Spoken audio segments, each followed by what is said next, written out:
السلام علیکم. Welcome to your channel the darkness of eerie moments. دعا ہے اللہ پاک آپ کو بری بلاؤں اور بری صحبت سے محفوظ رکھے. گائز، آج میں آپ کے لیے دو سنسنی خیز اور حیرت ناک کہانیاں لے کر حاضر ہوا ہوں، جن کو سن کر انسان کی عقل دنگ رہ جائے گی اور انسانی عقل تصور کی دنیا سے باہر پہنچ جائے گی، اور آپ یہ سوچنے پر مجبور ہو جائیں گے کہ کیا کبھی ایسا بھی ہو سکتا ہے. گائز، آپ بھی اپنی اسٹوری میرے ساتھ شیئر کر سکتے ہیں. میں نے اس اسٹوری کی ڈسکرپشن میں اپنا ای میل اور واٹس ایپ نمبر مینشن کر دیا ہے.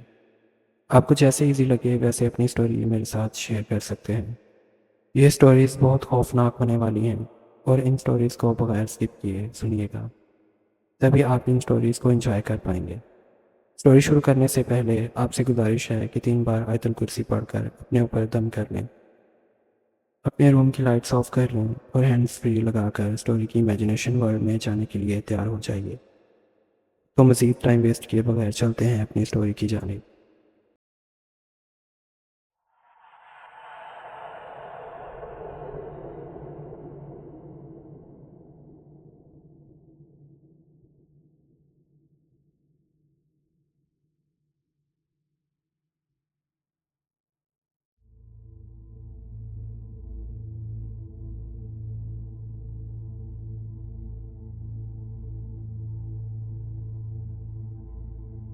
میرا نام ہاشم ہے اور میں ایک ٹائم اسٹڈی ریسرچر ہوں. میری تحقیق کا مرکز وقت، لاشعور اور خوابوں کے درمیان تعلقات ہیں. گزشتہ سال میں نے بلوچستان کے دور دراز علاقے پاکی تل میں ایک پرانے ریسرچ اسٹیشن کی کھوج لگائی.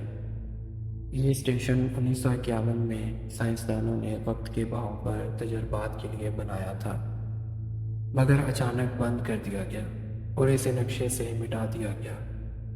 میں اکیلا نہیں بلکہ میرے ساتھ میری پارٹنر ریسرچر عارفہ بھی تھی. ہم دونوں نے کئی مہینوں تک منصوبہ بندی کی اور بالآخر ستمبر کی ایک سہ پہر ہم وہاں پہنچے. اسٹیشن کے آثار آج بھی موجود تھے. وہ سیدھا عمارت، آدھی جلی ہوئی فائلیں اور دیواروں پر عجیب میتھمیٹیکل سمبلز تھے، مگر ایک کمرہ ایسا تھا جس کا دروازہ شیشہ نما بھاری لوہے سے بند کیا گیا تھا، جس پر ایک جملہ لکھا تھا: enter not time does not forget. عارفہ نے کہا شاید یہ کوئی ڈراماٹک وارننگ ہے. میں نے ہنستے ہوئے دروازہ کھول دیا اور وہ لمحہ میری زندگی کا آخری معمولی لمحہ تھا. دروازہ کھلتے ہی ہمارے اطراف کی فضا بدل گئی، جیسے ہم کسی اور جگہ آ گئے. وقت جیسے بالکل رک سا گیا تھا، نہ ہوا کی آواز نہ دھوپ کی تپش. جب ہم اس کمرے میں داخل ہوئے تو وہ اندر سے ایک لائبریری کی مانند تھا، مگر ہر کتاب پر لکھا تھا فیوچر لاگ. ہم نے جب ایک کتاب کھولی اس میں ہماری اپنی تصویریں تھیں، وہ بھی ایسی جو ہم نے کبھی نہیں لی تھی.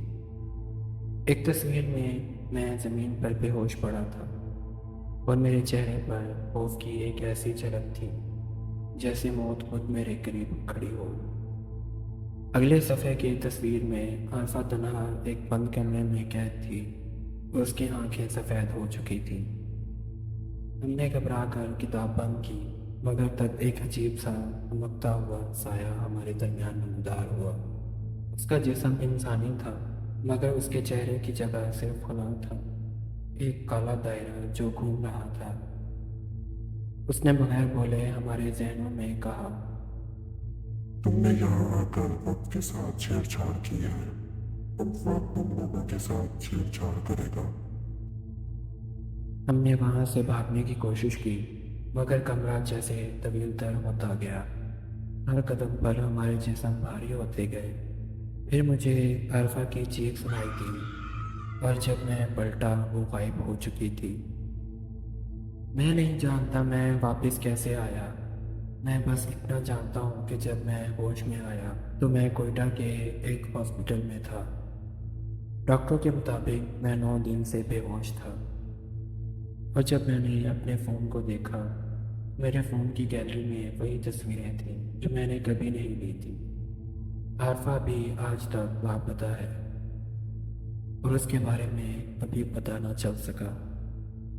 اور سب سے خوفناک بات، اس اسٹیشن کی طرف دوبارہ جانے کی جب بھی کوشش کی، مجھے وہ جگہ کبھی دوبارہ نہیں ملی۔ گوگل میپ پر پرانے نقشوں میں ہر جگہ وہ علاقہ مٹ چکا ہے۔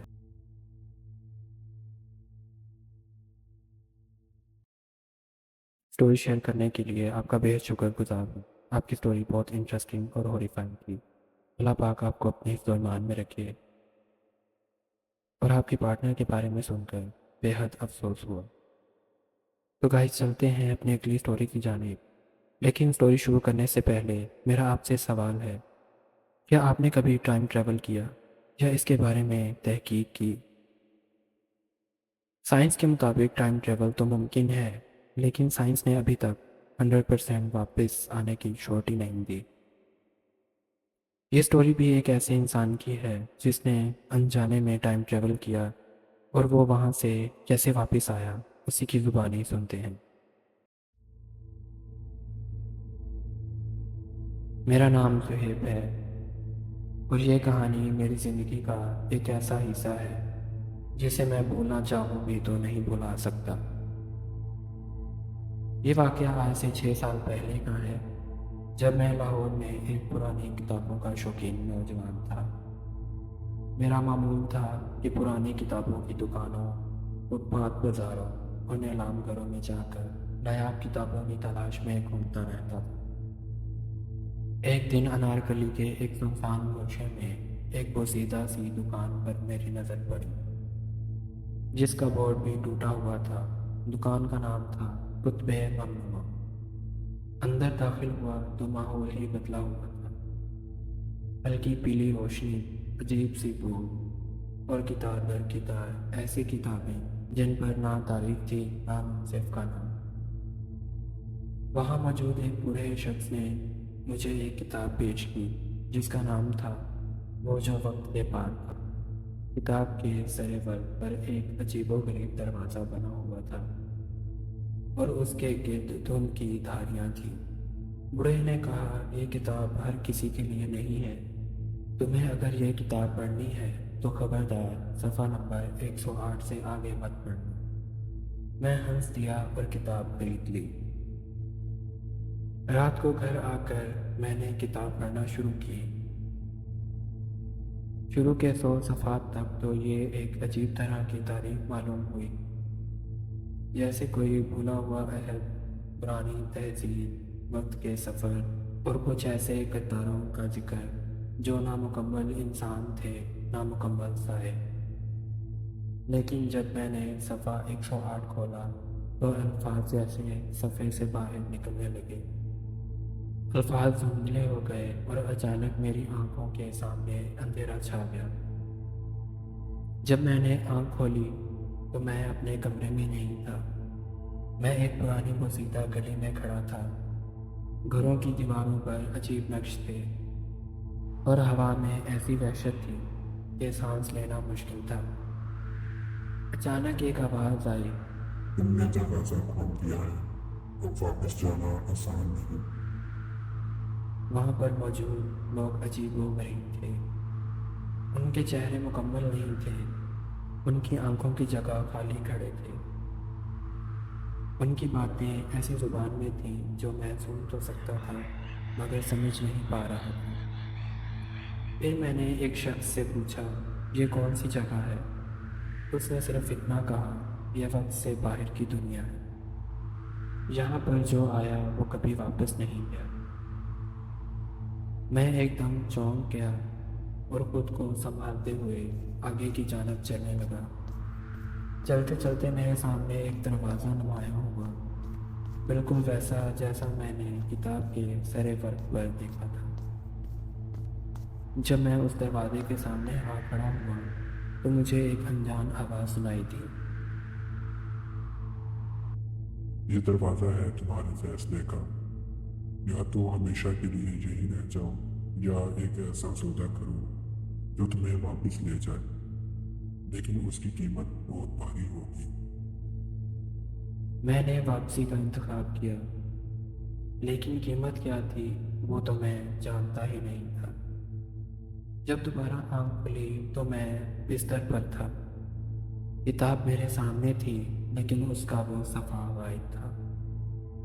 کچھ دیر بعد میری ماں میرے کمرے میں آئی۔ اس نے مجھے پہچانا نہیں۔ جب میں نے خود کو آئینے میں دیکھا تو میں چونک گیا۔ میرا چہرہ، میرا جسم، میری آنکھیں، سب کچھ بدل چکا تھا۔ تب مجھے احساس ہوا میں واپس تو آیا ہوں لیکن میں نہیں رہا۔ اور اس دن کے بعد سے ہر رات میں خواب میں وہی دروازہ دیکھتا ہوں جو آہستہ آہستہ کھل رہا ہے۔ شاید کسی دن دوبارہ مجھے بلا لیا جائے۔ یہ کہانی ان لوگوں کے لیے ہے جو ہر شے کو آزمانے کی کوشش کرتے ہیں۔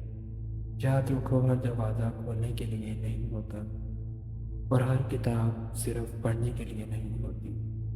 کچھ دروازے وقت کے پار ہوتے ہیں اور وہاں سے لوٹنے والے کبھی مکمل نہیں پہنچ پاتے۔